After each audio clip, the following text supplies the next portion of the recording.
Hingi ng 20 sa akin, hihingi pa sa lola niya. Ano yung maghapon? Oo. Nagbabaon na siya. Walang baon niya. Ano pala Uwi naman Ah? yung lunch. Oo, malapit na sa Ano tanong. yan? Tao? Lagi po nagbabayad ng utang. Kasi utang na naman ang ano. Tao yan? Lagi na lahat.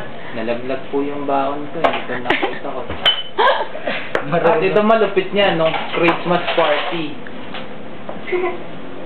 Ay, good Jem.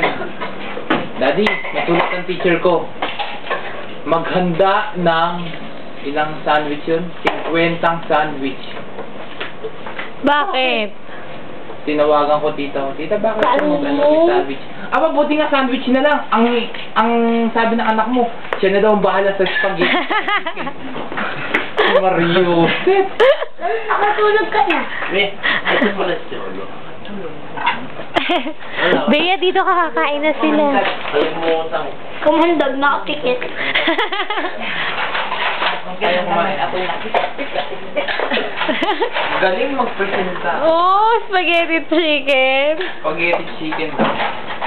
Sabi ng tita ko, aba, walang trabaho tatay yan. Walang pera yan. Nakanda naman. Tama na!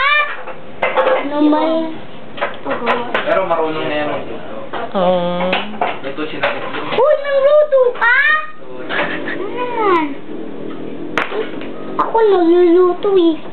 Yung ginagawa mo, JM. Oo nga, nagluluto ako eh. Marunong na siya magsabi. Ay. Mag? Medyo hilaw-hilaw. Siya? Bing! Pabangating. Bing! Patingin nga na nagawa mo, Jem. Oh, motor. Nasaan? Ito! Tingin. Patay! Patay ang ulo. Yay, wala nang ulo. Gagawin natin Sabi mo,